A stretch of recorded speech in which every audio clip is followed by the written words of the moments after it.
India salvaje.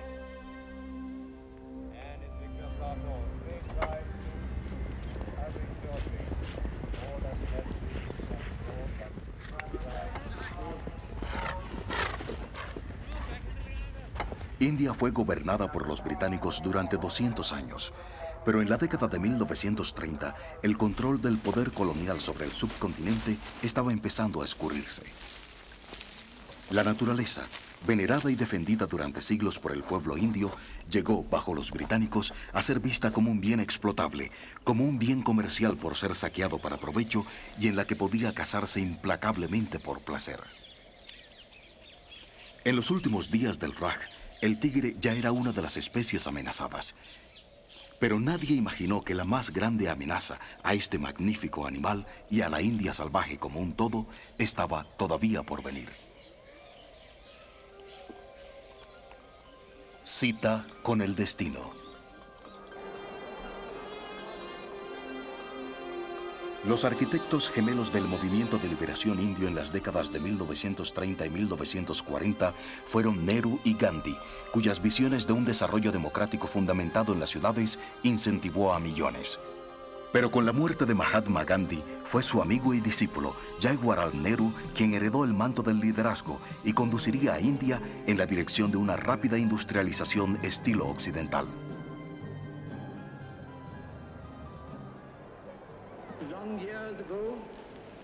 Hace muchos años concertamos una cita con el destino y ahora ha llegado el momento en el que debemos cumplir nuestro compromiso, aunque no sea en su totalidad, pero sí en lo más esencial.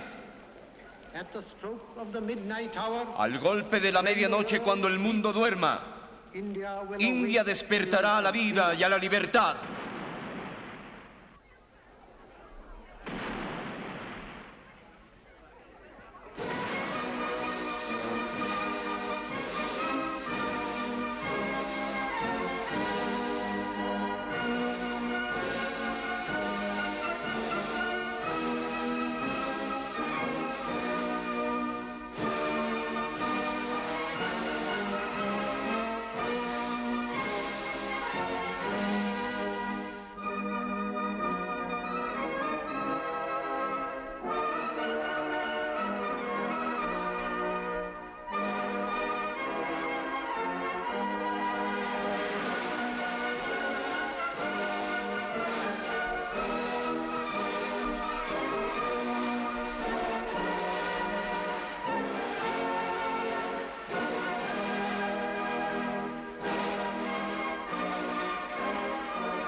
Nehru puso en movimiento un proceso de crecimiento industrial rápido y abrió un camino para la autosuficiencia alimentaria. Ambos hechos tendrían efectos dramáticos sobre la vida silvestre y el medio ambiente de India. El Golfo de Kutch, un gran estuario con mareas en el noroeste del país, es una zona de alimentación vital para muchas especies costeras y aves migratorias. La clase de ecosistema altamente vulnerable a la perturbación.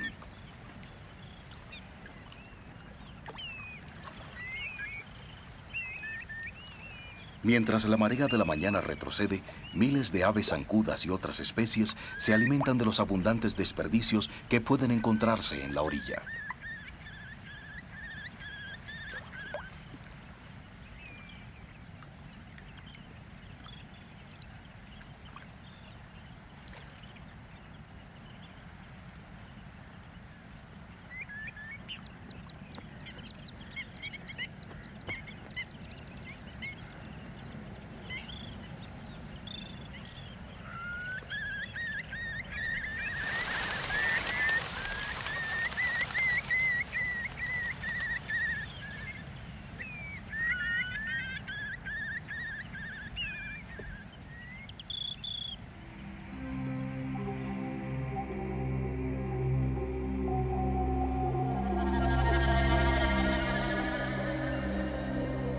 No son solo las aves las que hacen el Golfo un lugar especial para la vida silvestre. Los más famosos tesoros están debajo de la superficie, los arrecifes de corales que rodean las islas, los más extensos de toda la costa oeste de India. Los corales son criaturas vivientes compuestas de millones de diminutos organismos. Son tan abundantes en especies que han sido apodados los bosques lluviosos del mar.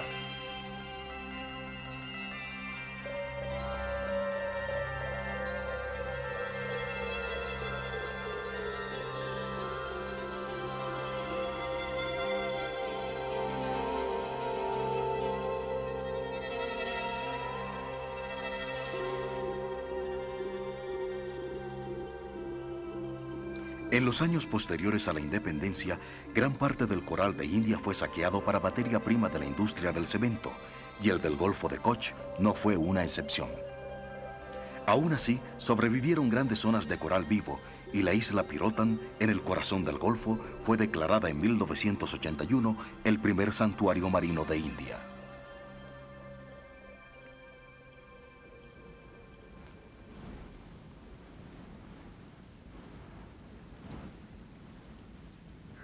Pero aunque a la industria de cemento se le prohibió saquear estas riberas, hay otras presiones sobre la frágil ecología del Golfo.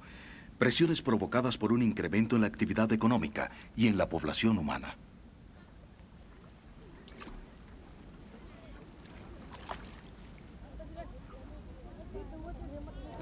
Aparte de los guardianes del faro, las únicas personas que visitan hoy la isla son los peregrinos musulmanes, quienes cruzan hasta estas playas en días sagrados para celebrar fiestas y rendir tributo al sepulcro de un santo.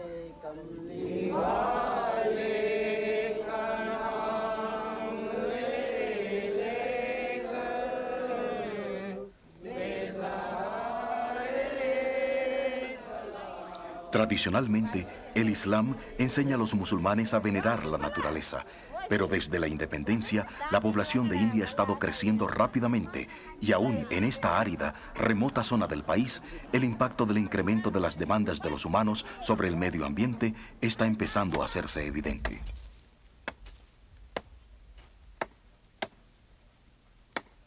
La principal víctima ha sido el vitalmente importante bosque de mangles. La gente corta los mangles principalmente para combustible y forraje para el ganado. No hay otro combustible cuando ellos se van de pesca, así que este es el más fácil y disponible comburente que encuentran. Por eso es que usan el mangle.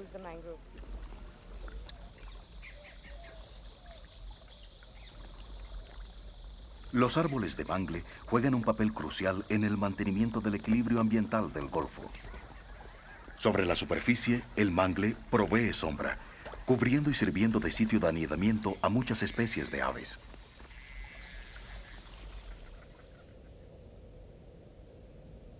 Debajo de la superficie del Golfo, los manglares tienen otra función vital en la cadena alimenticia. Es aquí donde los langostinos y otras criaturas se crían, y muchas especies de peces vienen aquí por la abundancia de algas y otros microorganismos. Los manglares son resistentes al agua salada y solo pueden sobrevivir donde hay un flujo periódico de mareas, cuando el barro es depositado naturalmente a lo largo de la orilla. En la orilla del agua, nuevos retoños parecen emerger de debajo del barro. Pero sin embargo, muchos de estos tienen sus raíces descubiertas respirando el vital oxígeno, ya que el barro contiene muy poco. Las raíces de los manglares también ayudan a mantener unidas a las islas, sujetándolas al sedimento, pero desde la independencia, los manglares han sido destruidos a lo largo de casi toda la costa de India. Antes los manglares estaban bien, pero hoy están siendo cortados sin cesar. Como la gente pobre no tiene dinero, corta los manglares para sostener a su familia. Si ellos no pueden disponer de querosene, no tienen sino que utilizar la madera del mangle como combustible. La gente también corta leña para ganarse la vida, y con una demanda de combustible cada vez mayor, ahora hay más por ganar vendiendo leña de lo que puede ganarse en la pesca. Así que no es sorprendente que el corte de mangle esté aumentando. Hace 5 años, esta isla estaba completamente cubierta de bosques de mangle maduros. Ahora es un desierto.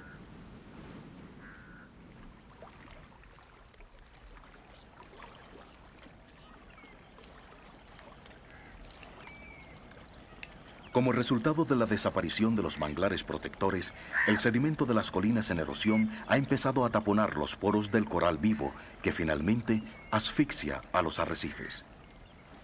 Más sedimento llega con cada marea, y debajo de la superficie, la rica diversidad de especies vivas de corales está siendo reemplazada por un estéril paisaje lunar submarino.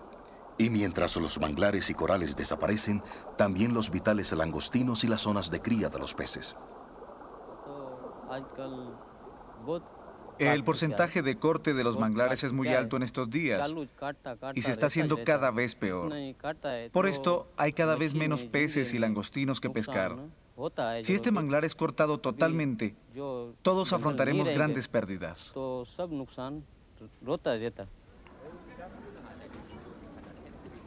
La destrucción del arrecife de coral y los bosques de mangle ya están afectando los ingresos de los pescadores y amenazando las vidas de las comunidades a lo largo del litoral, como Solaya, un antiguo centro de construcción de botes y pesca.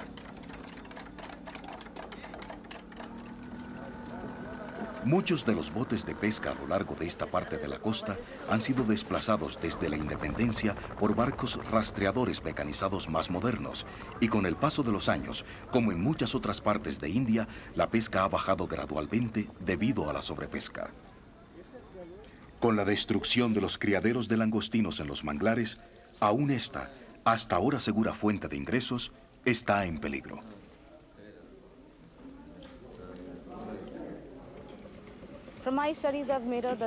En mis estudios he notado que la pesca desde los tiempos cuando empecé hasta ahora ha estado decreciendo constantemente. Hay mucha destrucción en el mismo arrecife, y si esta continúa, esta próspera ciudad va a cambiar realmente. Casi el 50% de la población depende de la pesca, y de la forma como la están consiguiendo no va a quedar mucha por la destrucción del mangle y la disminución de la captura de langostino durante los últimos años. Asimismo, el incremento de buques rastreadores y de la pesca no les va a permitir vivir mucho tiempo de esta.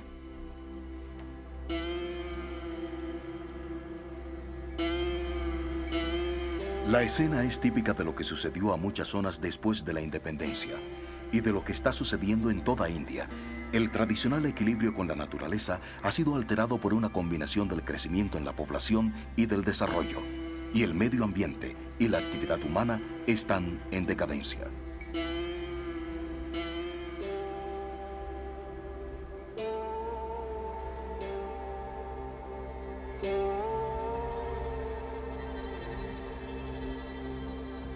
Un día, en un futuro no muy distante, no habrá manglares, ni pájaros, ni langostinos, ni ingresos para los pescadores del Golfo de Kutch, y todas las comunidades se verán forzadas a abandonar sus medios de vida y a emigrar permanentemente a las distantes y ya superpobladas ciudades de la India.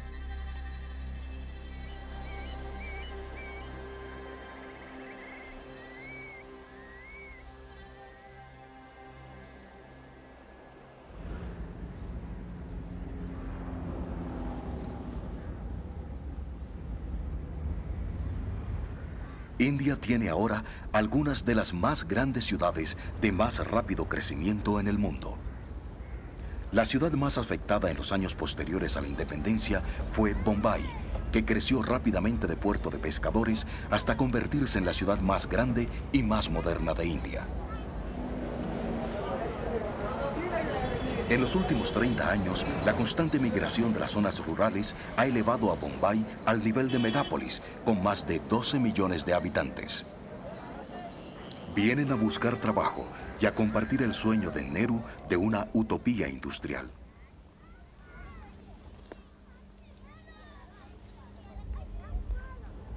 Pero para muchos, el sueño se ha convertido en una pesadilla de pobreza endémica, contaminación industrial y florecientes tugurios.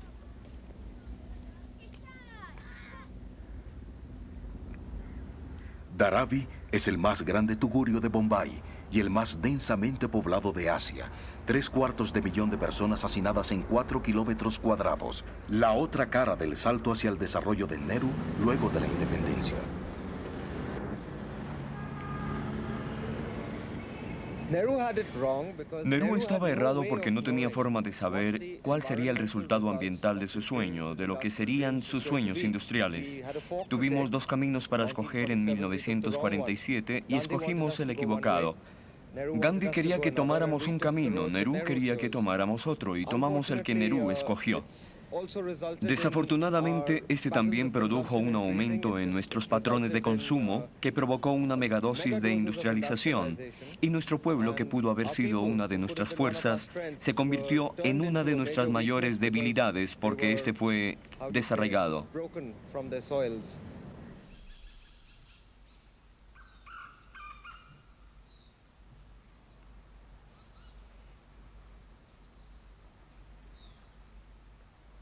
Una de las zonas rurales más afectadas por el incontrolado desarrollo industrial fue la de los Himalayas occidentales, cuyos bosques, abundantes en roble plateado y maderables, fueron el primer objetivo de la industria maderera en las décadas posteriores a la independencia.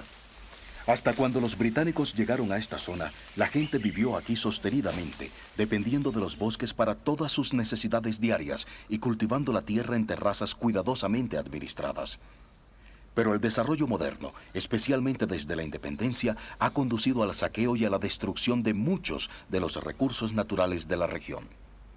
Las cicatrices de la deforestación, causadas por las industrias de la madera y la minería, son claramente visibles. Laderas peladas y estériles, suelos irrecuperables por la erosión, corrientes de agua lluvia causantes de inminentes inundaciones y deslizamientos.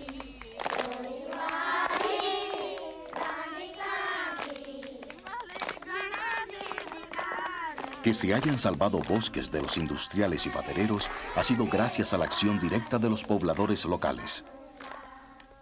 Estos niños son la próxima generación del movimiento Chipko, un movimiento local de los pobladores del Himalaya compuesto en su mayoría por mujeres que ha luchado con éxito contra la deforestación de las montañas en los 70. En ocasiones, las mujeres de Chipko literalmente se abrazaron a los árboles para evitar que estos fueran cortados, una protesta directa contra una forma de desarrollo económico que estaba de manera resuelta destruyendo sus vidas. Los políticos están fascinados con la idea de desarrollo, con el pensamiento en el crecimiento económico. Ellos quieren convertir a India en Europa o América, que tengamos más energía, que tengamos más electricidad y que tengamos más zonas irrigadas. Pero la gente pobre que vive en esa tierra, para ellos es una cuestión de supervivencia. Porque si usted desplaza a la gente de su tierra, ellos no tienen dónde ir, son lanzados a la calle. Esta gente lucha por su tierra de cultivo y por los bosques que son su capital permanente. Una ciudad importante para la lucha del movimiento Chipko contra la explotación industrial de los bosques del Himalaya fue Nijacala, en el Valle Dun.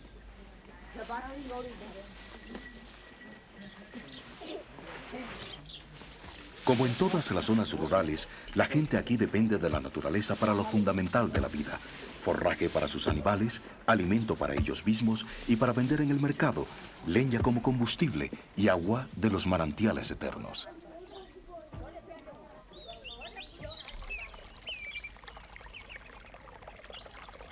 Además, los bosques que rodean la ciudad les brindan estas plantas medicinales altamente efectivas.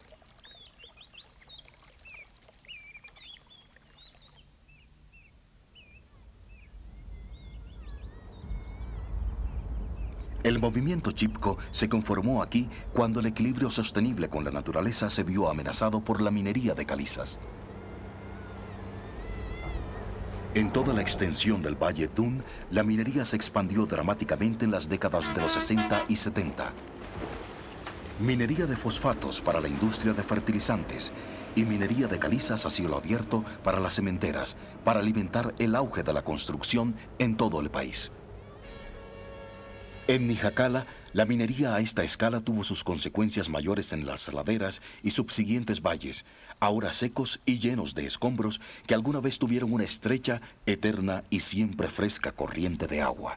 Más arriba, en las estribaciones de la montaña, los pobladores descubrieron tempranamente que su fuente de agua, proveniente de un antiguo manantial del bosque, también se estaba secando.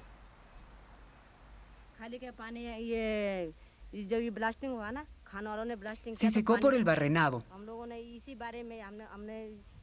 Nos dimos cuenta de que el barrenado estaba afectando nuestra fuente de agua y nuestra selva. También estábamos quedándonos cortos de forraje en el bosque, así que decidimos echar a los mineros.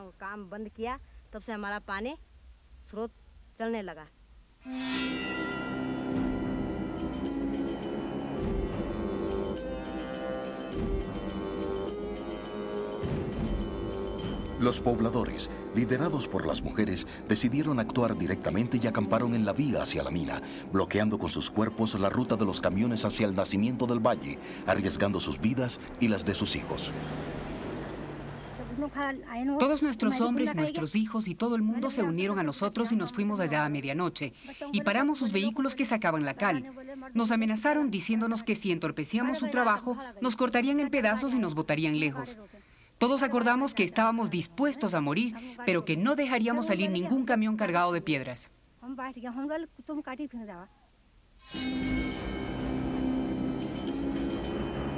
Cuando los conductores de los camiones se negaron a cooperar, las mujeres les dijeron a sus hijos que se tendieran en la carretera, y esto, junto a la inflexible decisión de los pobladores, finalmente detuvo a los camioneros. Me fui directo hacia el vehículo y me colgué del parachoques. Fui arrastrada durante un largo trecho. Mis hijos creyeron que el camionero mataría a su madre, entonces ellos se pusieron frente al vehículo.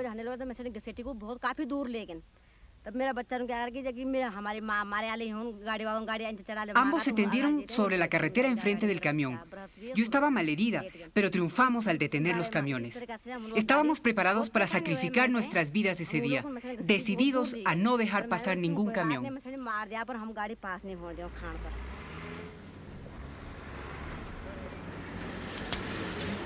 Los camiones fueron devueltos esa noche y muchas de las noches siguientes.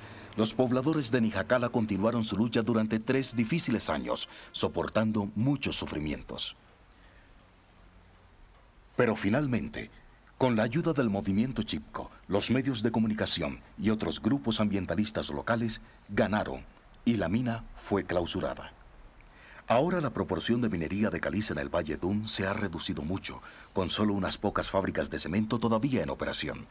Y la mina cerca de Nijacala ha sido estabilizada por el gobierno y replantada con árboles. Gradualmente, los manantiales han empezado a fluir de nuevo, los bosques han iniciado su recuperación y toda la vida está regresando a la normalidad. Y la gente, aunque marcada por la experiencia, está más decidida que nunca a luchar por sus bosques.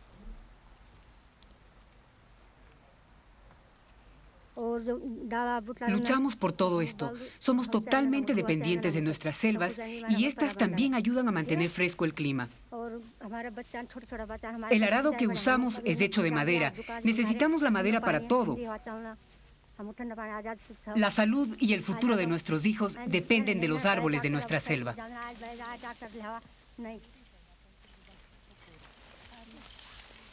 En lugares como India, donde la población es muy grande y la tierra es muy poca, la tierra es nuestro más preciado recurso. Y cualquier actividad que destruya este recurso es antidesarrollista y va contra el pueblo. Y esto es por lo que la gente en todo el país es gente pobre, especialmente los pueblos de las colinas y de las tribus que están levantando sus voces contra esas grandes represas y fábricas.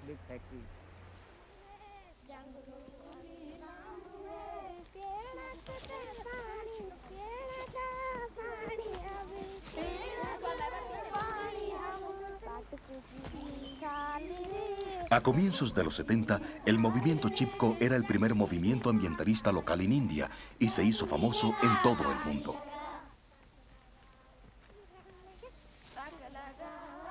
Hoy, el mensaje ambientalista está siendo divulgado por voluntarios de Chipko a lo largo y ancho de los Himalayas, y una nueva generación de activistas está siendo entrenada para tomar su lugar en el futuro.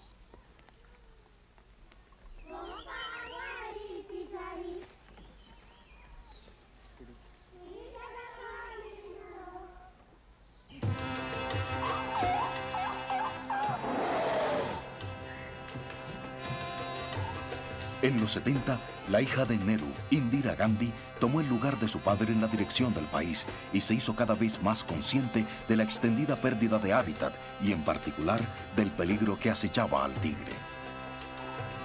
A comienzos de este siglo, quedaban todavía probablemente unos 40.000 tigres en India, pero ya a finales de los 60, sus ejemplares habían bajado a unos 1.800 o más. Así que en 1973, con el apoyo de la Fundación Mundial para la Naturaleza, la señora Gandhi incitó a una de las más audaces iniciativas conservacionistas en el mundo, el Proyecto Tigre. Entre otras acciones, se establecieron 18 reservas para el tigre en una amplia variedad de ecosistemas, desde las zonas semidesérticas de Rajasthan hasta las selvas densas de la llanura indogangetica, los pantanos de mangle de las Sundarbans y los bosques tropicales lluviosos de los Himalayas orientales.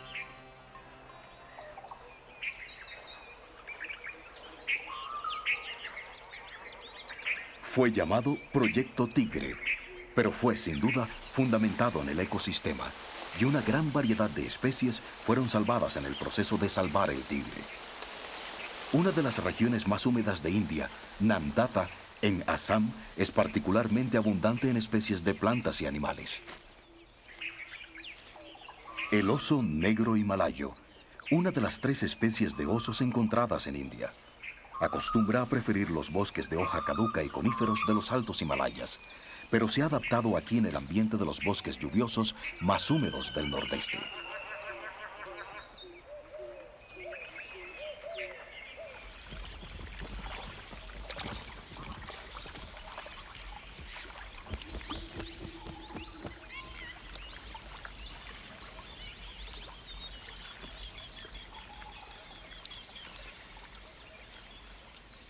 La pitón, una de las más grandes culebras de India, se encuentra en una variedad de hábitats, desde el seco semidesierto hasta el húmedo bosque.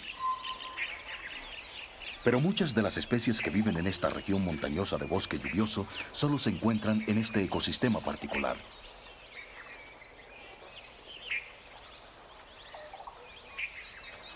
Un joven gibón, el único primate de India y nativo de esta parte del país, se moviliza entre las ramas más altas de este bosque lluvioso.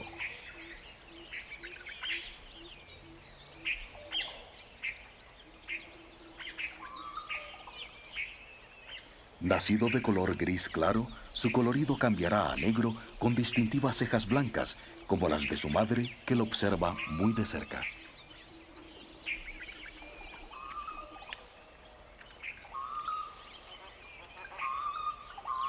Un lento loris, otra especie rara que solo se encuentra en esta parte de India. Normalmente noctámbulo, con grandes ojos para la visión nocturna, el loris nunca baja de la cima de los árboles y está bien adaptado a la vida en esas alturas.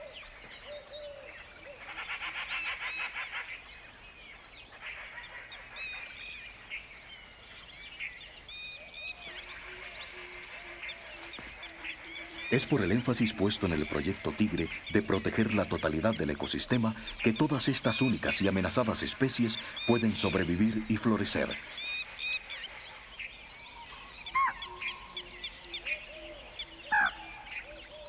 Pero hoy, ni ellas ni el mismo tigre están a salvo de la creciente oleada de destrucción ecológica. El Proyecto Tigre está ahora en problemas por varias razones. La razón más importante es el hecho de que existe una gran amenaza sobre el tigre por sus derivados utilizados en la medicina china, lo que significa que un cazador furtivo puede matar un tigre y obtener una extraordinaria ganancia de sus huesos. India es el custodio del 60% de la población de tigres del mundo y tenemos que derrotar esa amenaza. El segundo problema es uno que siempre tendrá que afrontar India, que es el crecimiento de nuestra población y la enorme presión sobre los recursos naturales. 43% más de población de la que teníamos cuando empezó el Proyecto Tigre. Y también tenemos la forma de vida que está cambiando en este país.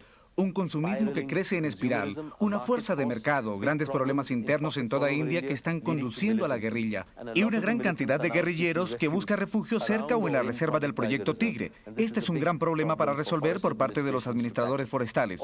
Estos 3 elementos combinados hacen grande el problema.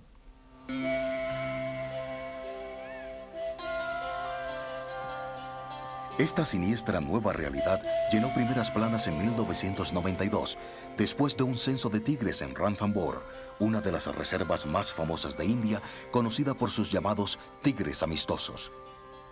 Se encontró que la población de tigres había bajado dramáticamente de 45 en el último censo realizado 4 años atrás a solamente 12, y pronto se comprobó que la población estaba decreciendo rápidamente en al menos la mitad de las reservas del proyecto Tigre. Estas imágenes, por supuesto, fueron tomadas hace varios años. Hoy, estos y otros tigres amistosos no existen. La mayoría de ellos sucumbieron a las balas de los cazadores furtivos. La causa principal de la repentina disminución de los tigres indios fue el incremento de la demanda en China de los productos del tigre, no tanto de sus pieles, sino de sus huesos, que son transformados en una medicina tradicional china para curar la artritis. Solo para mantener funcionando una fábrica en China o en Taiwán se requieren los huesos de 50 tigres por año, y hay muchas fábricas.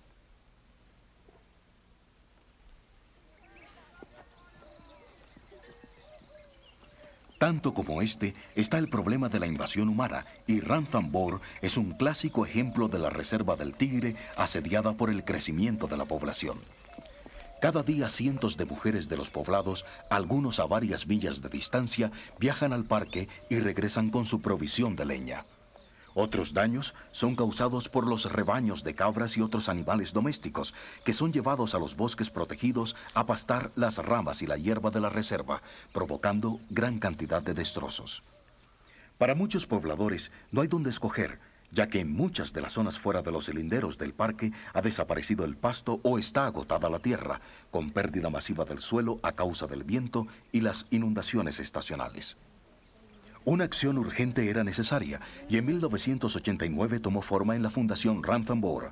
La ayuda consistió en trabajar con los pobladores para crear una zona vedada, ecológicamente administrada alrededor del parque y reducir el crecimiento de la población humana a través de la educación y la planificación familiar.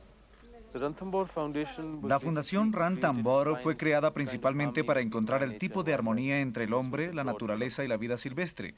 Esta fue su principal filosofía.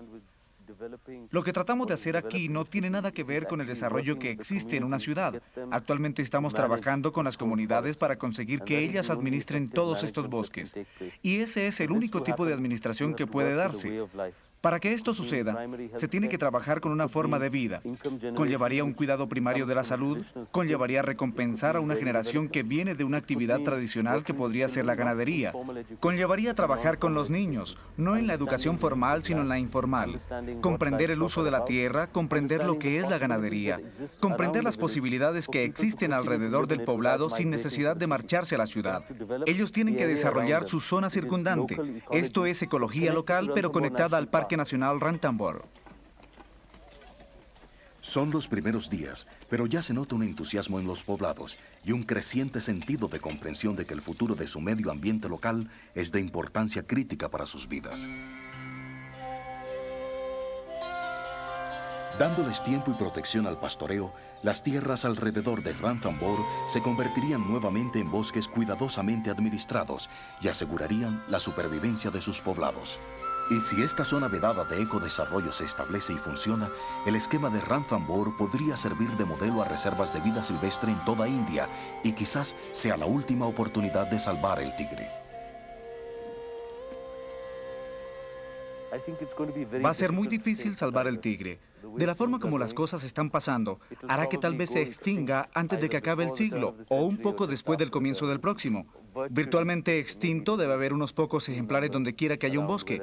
Creo que el esfuerzo en este momento debe ser demorar su extinción. Así es como lo veo, y esto puede suceder ahora de muchas maneras. Tenemos que trabajar con la gente que vive alrededor de las zonas protegidas por el proyecto Tigre en un esfuerzo en el que ellas deban empezar a protegerlas, creer en esta, y finalmente el destino del tigre quedará en sus manos. Podemos tener millones de proyectos conservacionistas, pero sin la participación de la gente en estos proyectos no hay ninguna esperanza. 5, we have engine start, 2, 1, we have ignition and we have liftoff.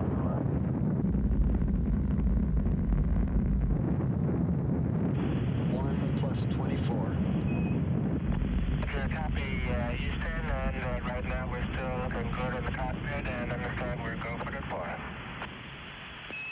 En los 80, India ingresó a la era espacial. La nave espacial norteamericana Voyager puso en órbita un satélite de comunicaciones y después, en ese mismo año, los pobladores pudieron ver al primer indio en el espacio, en imágenes de televisión transmitidas por satélite directamente a los nativos. En esta década, la economía de India continuó creciendo, al igual que su población. Pero la mayoría de este desarrollo estuvo concentrado en las ciudades y el concepto de las dos Indias se robusteció. Una empobrecida India rural, todavía poblada por el 75% de la población, y una relativamente próspera India urbana con nacientes hábitos de consumo occidentales.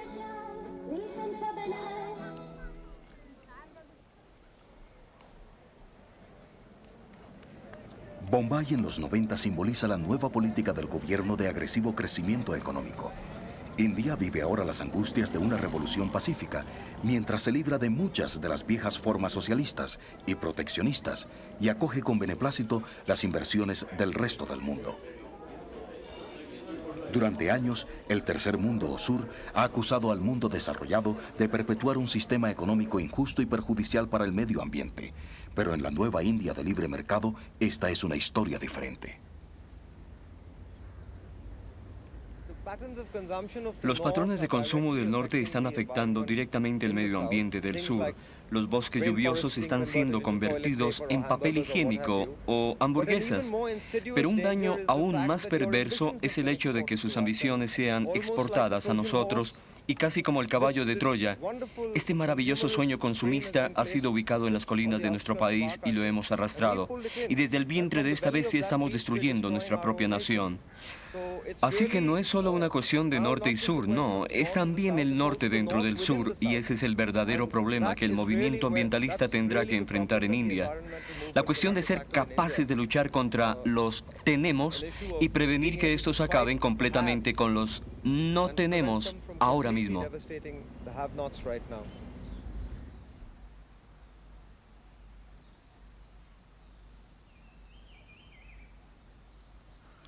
La mayoría de los no tenemos permanecen en las zonas rurales y son todavía dependientes de los recursos naturales para sus necesidades básicas. Preservar los bosques que quedan, como esos de los Ghats occidentales al sur de India, es por lo tanto crucial.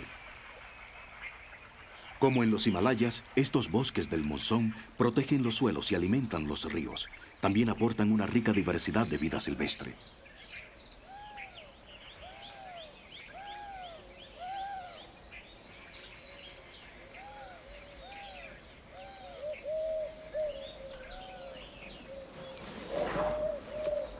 Esta parte del bosque, el santuario Mudamalai en el estado Tamil Nadu, es uno de los últimos baluartes del elefante asiático en India. Los elefantes necesitan espacio para alimentarse y criar, pero los machos casi siempre tienen que migrar grandes distancias para aparearse y evitar la consanguinidad.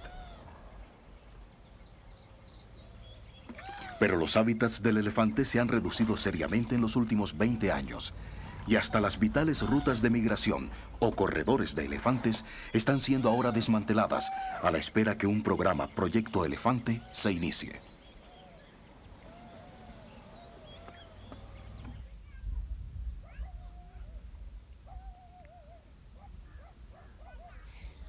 El mismo Mudamalai, a pesar de su condición de santuario, está sitiado desde todas las direcciones por la irrestricta actividad humana y algunas partes ya están seriamente deforestadas y erosionadas.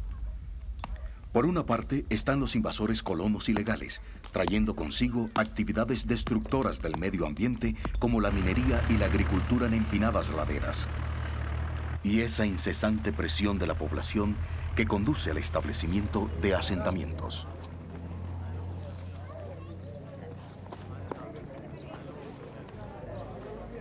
Igual que estas, también están la propagación de la agricultura y la reforestación con fines económicos, destacándose el árbol australiano de rápido crecimiento, el eucalipto.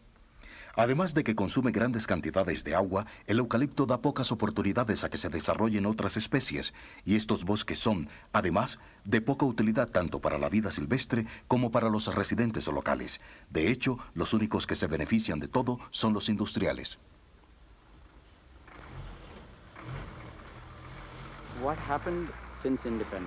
Lo que ha sucedido después de la independencia es realmente una continuación de lo que venía sucediendo antes, pero con un ritmo mucho más acelerado.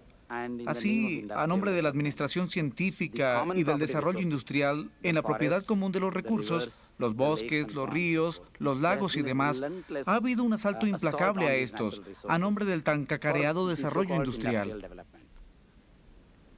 El eucalipto es traído aquí, a esta planta química, que produce resina, pulpa y polifibras para la industria de textiles. También produce, de acuerdo con los pobladores de la zona, un afluente altamente tóxico que es vertido en un río cercano en raciones diarias.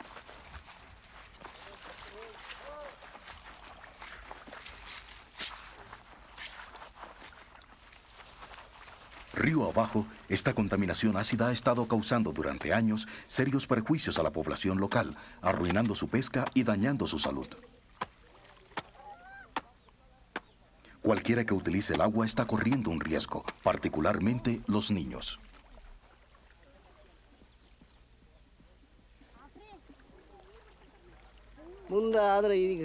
El ganado que beba esta agua va a morir. Y si la gente bebe accidentalmente esta agua, también morirá. Las vacas preñadas, cuando beban esta agua, abortarán el feto y morirán. Hasta para los seres humanos es igual. Algunos días, las cosas pueden ir mal y el ternero morirá. Hasta las mismas mujeres preñadas, ellas también mueren por la contaminación.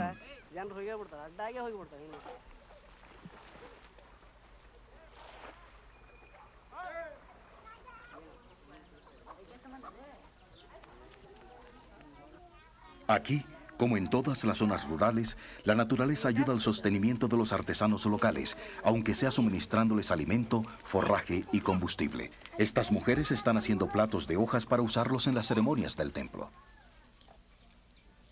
Las escobas para vender en el mercado son hechas de hierbas recogidas en el bosque.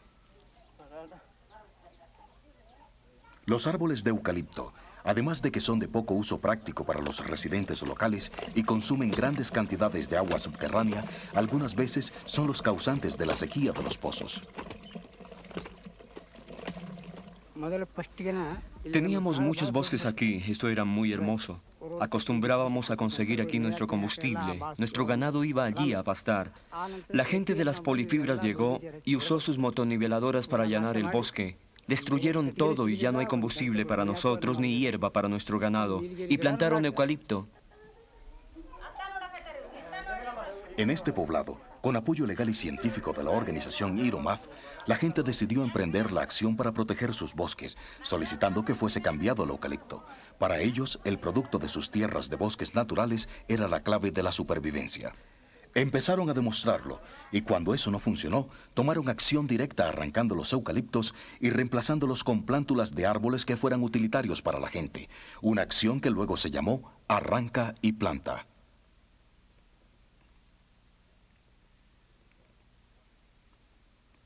Cuando volvieron los dueños, los residentes repitieron su acción. Entonces, luego de unas manifestaciones mayores y algunas comparecencias en la corte, les llegó la de ganar y, por consiguiente, el apoyo del gobierno.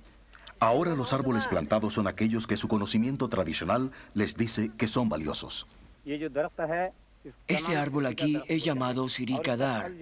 Su fruto es dulce y a los niños les gusta comérselo. También lo vendemos en la tienda. Adicionalmente, también podemos usar la madera. Este es llamado huanarqui y preparamos medicinas con él que es usada para curar el dolor de estómago. También usamos la madera como combustible.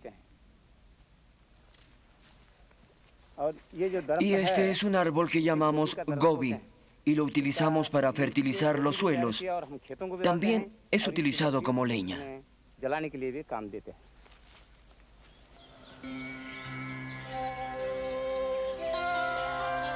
En vez de los sembradíos de eucaliptos, el bosque de los pobladores podría finalmente crecer y parecerse a este. Un rico bosque de hoja caduca que contiene numerosas especies de plantas de valor para las comunidades cercanas y sustento para muchos manantiales permanentes.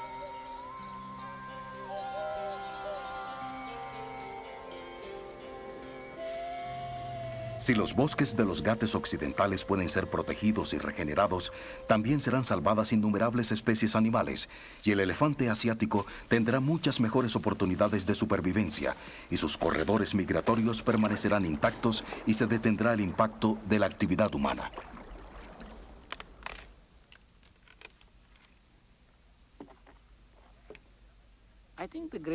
La más grande lección que hemos aprendido de las cuestiones del medio ambiente y del movimiento ambientalista es que tenemos que mirar estas cosas consagradamente.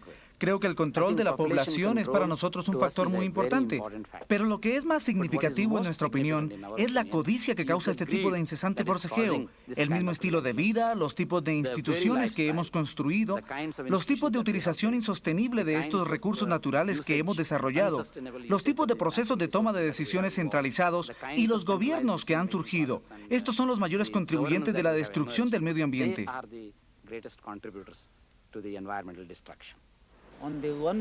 De un lado, la sociedad de consumo que está creando esta crisis ecológica y en el otro lado está la pobreza.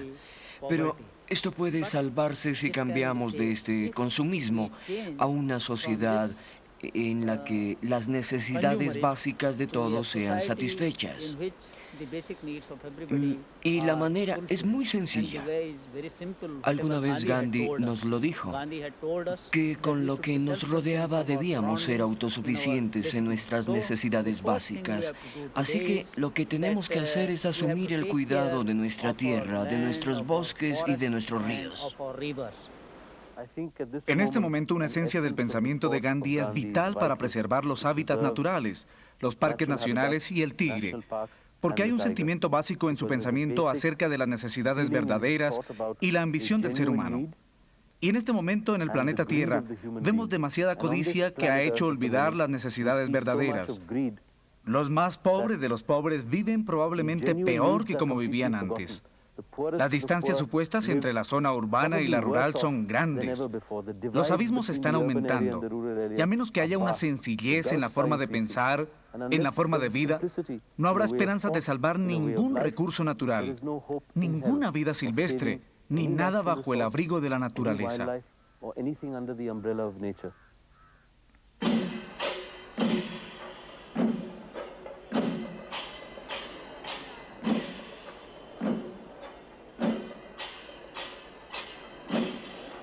En Trishur, en el estado de Kerala, el mes de mayo recibe uno de los eventos más espectaculares del calendario hindú, el Festival de Puram.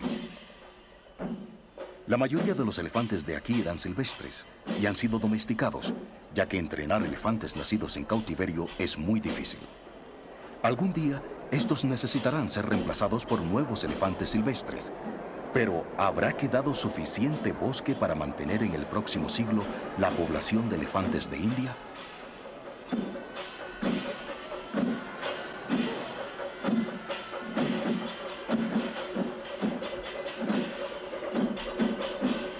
La supervivencia del elefante asiático, al igual que la de las comunidades rurales en toda India, dependerá, finalmente, del hallazgo de un nuevo estilo de desarrollo sostenido que no destruya la naturaleza y que restaure la tradicional armonía entre la sociedad india y el mundo natural.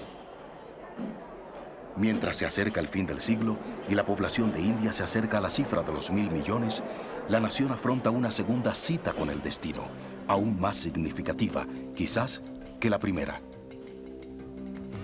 Entre tanto, el destino del tigre, el elefante y la India salvaje, como un todo, pende precariamente en la balanza.